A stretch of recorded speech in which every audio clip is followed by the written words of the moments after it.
Hello all, welcome back. Let's look into the today's lead code problem.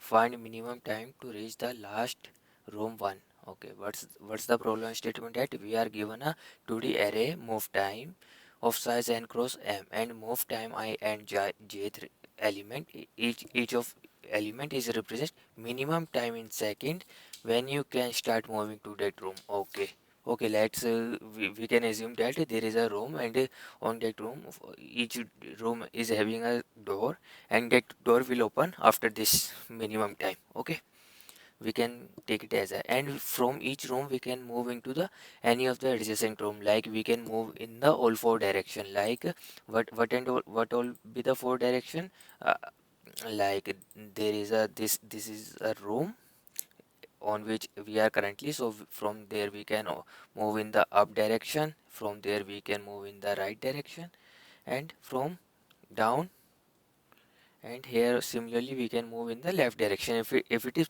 possible. Now while moving we have to check, is it possible to move in this direction or not? Okay, so whatever the constraint of this move time matrix, so we have to check it, and we have to return minimum time, and to cross each room exactly what what will be the cost is exactly 1 second time. Okay, ठीक है. Now let's look into the basic approach. What will be the approach we can apply here for this? So let's look. There is a input like 0 cross 4 and 4 and 4. Okay, this kind of matrix we are having.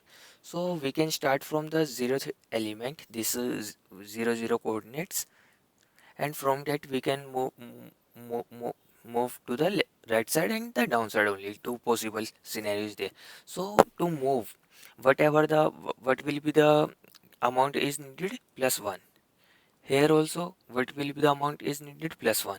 But to when we started moving after minimum 4 second, after minimum 4 seconds, so minimum 4 second we have to need here and plus 1 here, so we can reach it here after 5. Similarly after 5, similarly here is 4.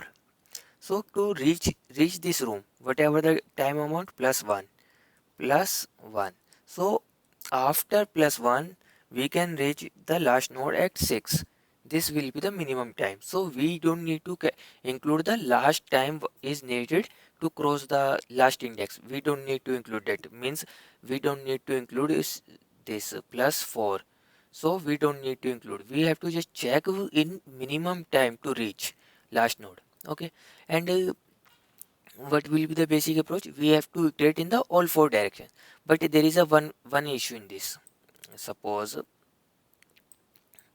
let's look at one example, like we are having a matrix of 3 cross 3. Okay,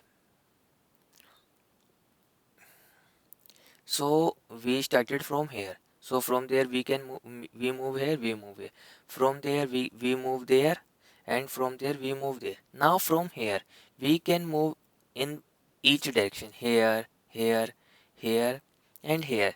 Now here it will again goes in the same condition.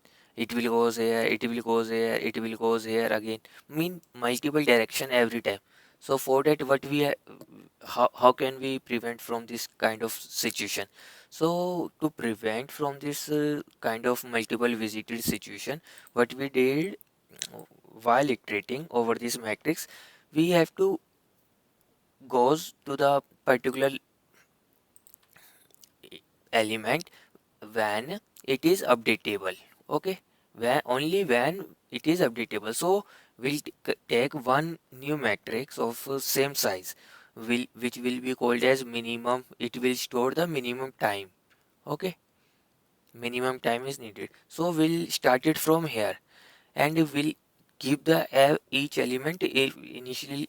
We can initialize all the element from int means a very huge number of maximum size, and we started from here, so we can move here, yes, we can move here, yes. Now from there we can move here, yes, we can move here, from there we can move here, yes. So while moving again, we can check is it updatable. Yes, if it is updatable then we update.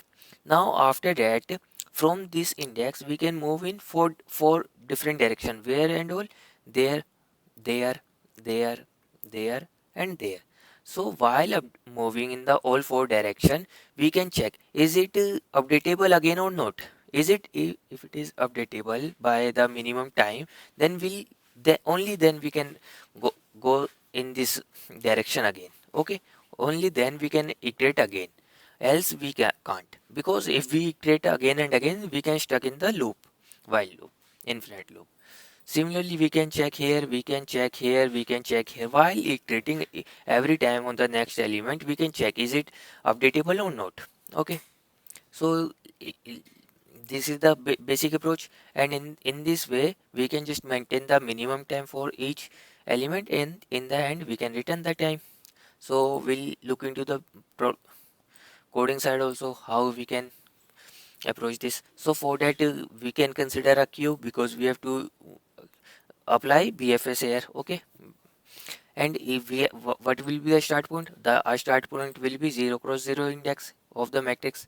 Now we have to initialize this row size and the column size, whatever the row and column, and we have to create one new matrix which can store the minimum time to reach all indices, and it will be initialized from the int max, and will initialize the current element from 0, because we are started from the 0 cross 0 element of that matrix, so the needed time is 0. So that's why we reached here. We took two matrices of dx and dy. Why it is needed? To iterate in all four directions. Like if we add one value in the x value, means in the x value, so where it will move, if we add in the x time, so this will, in to move in this matrix we have to use y. To move in this range we have to consider x. So if we add do +1, if we do +1, we can go in the down direction. If we +1 in y, it will go in the right. But now if we want to go in the left direction, what we have to do? -1 for left. Similarly, if we want to go in the up direction, what we have to do? -1 in x. Okay, go in the up direction. So it will iterate all possible scenario of delta x and delta y. Now similarly will iterate, will apply here BFS here on the until what will be the condition for BFS? We have to iterate until our current queue become empty. Okay, from that queue we can fetch the current coordinate x and y and pop it out. After that, from each index we have to iterate all four adjacent. Okay, up, down, left, and right, all four coordinates, and while iterating we have to check the condition, boundary condition, that is it in this range or not. Suppose if I am already on this index. Okay, so from that am I able to reach there? No. Am I able to reach there? No. So for that, that's why we have to add this condition. What will be the condition? That new index, new x, should be greater than equal to 0 and less than equal to n will be row. Similarly for column, it will be new y will be greater than 0, sorry, greater than equal to 0 and less than column size, whatever the r column. Now after that we have to this here I am taking first in temporary variable, I am just store this minimum, whatever the minimum time currently is needed, whatever the current time, minimum time to reach the new index. Okay, new element. Now we'll update the minimum time, whatever the needed. So whatever the minimum time means current time, whatever the current time is this, and whatever the time is need of previous block from which we come. So we are coming from x and y element. Okay, we are coming from x and y, and from the whatever the time is needed +1, that time we have to need in this. So we'll calculate the minimum time. After that we can check is there a change or not. If it is there a change, that means we have to push the new coordinate. Now we can push the this coordinate in the matrix. After that we'll check is the minimum time. What, there is a one more condition we have to check, that what's the condition is that like this, there is a matrix of 0 4 4 and 4. Okay, so here the minimum time will be become from 0 to go from 0 comma 0 to 0 cross 1. What will be the time is required? 1 second. But we have to check this condition also. Okay, that it should be mini greater than or equal to the movable time, whatever the limit. So for that we can update it here from the maximum of it. It should be maximum from move time, whatever the move time plus 1, or the minimum time. Both time should be beyond that limit. Okay, that's why we'll update from this condition. So this is also working, and in the end we can just simply return the minimum time required to reach the last element, last index, last element of the matrix n minus 1 and m minus 1. So but what's the issue in this problem? The issue is that in this problem is that we unwantedly we have to iterate many multiple possibilities many times. Okay, like this, if we see this above problem. Okay, see, let's select these ones and we'll take it below. Okay, we'll see what's the problem in this. So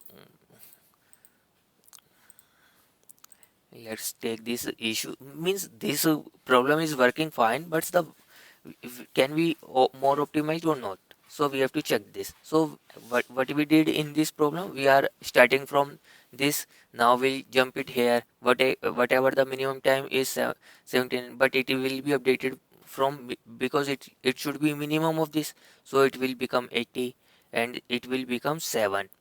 Similarly this will become what? This will become 33. Okay, because it will be combination of both. So whatever the minimum is, this minimum of 8 comma 80 comma, then whatever the minimum of this, then minimum of this 8, and then maximum of this, so it will become 33 here. Okay,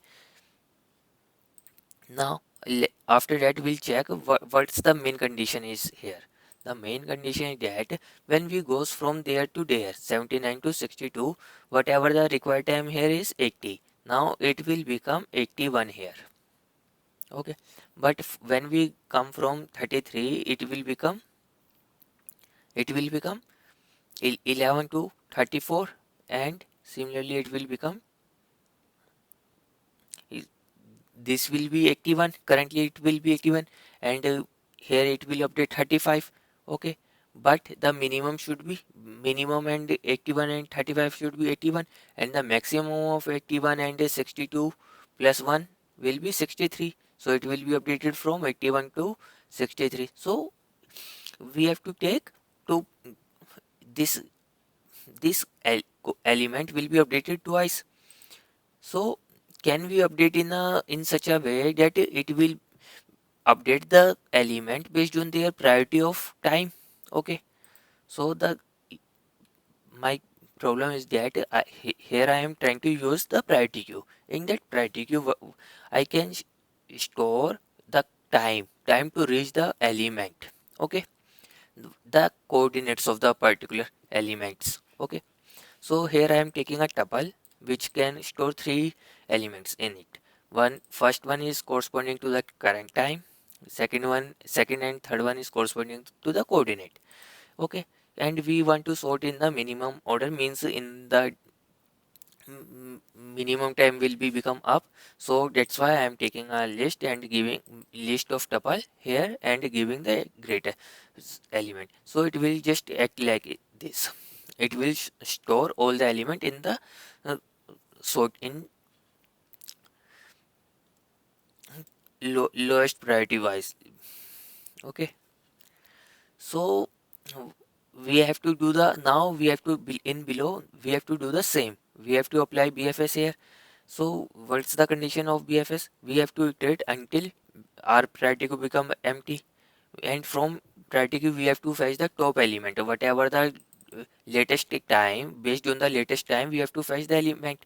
Now we, after fetching the time x and y, will check, is it, first we have to check stop condition. What's the stop condition? If we reach the last node n minus 1 and m minus 1, then we'll simply return the current time, whatever the current time to reach this cell. Okay, after that, if we note, then we have to iterate all four possibility: up, left, down and right. Okay, so here we can calculate new x and new y, and then we have to check boundary condition here, is it in the range or not. After that, we have to check wait time, is there any wait time or not. How we can check wait time? Whatever the move time, okay, minimum move time and the current time, so the difference of the that. So we'll calculate the wait time. Based on the wait time, we'll calculate the new time, whatever the new time is needed to reach here, is current time plus 1 is needed plus wait time. Okay, it will be that. Now, while before updating this new time to the for current element, we have to check, is it new minimum or what. No, if it is new minimum, okay, then we will update it. Okay, we'll update the minimum time with new minimum, and push the same coordinate again in the heap, so that it will update their all adjacent element. Okay, in that way we'll check, and it check all the possible combination, all the possible path, and it is working. As we can see, it the our previous code using the simple queue, it will take 28 millisecond and 31.3 MB. Now using this priority queue in time, there is a high difference, 20 millisecond, 28 to 20 second, and in corresponding to memory, still little bit difference is there, not that much, but here it will be more efficient and optimized in both terms. So I think both approach will be cleared to all of you. So I want that you, who all is watching this video, just try to comment on the video, and so that I can just get some update and means feedback based on that. So what and all I need to update in that, so that I will working on that in future. Okay, thank you all, bye.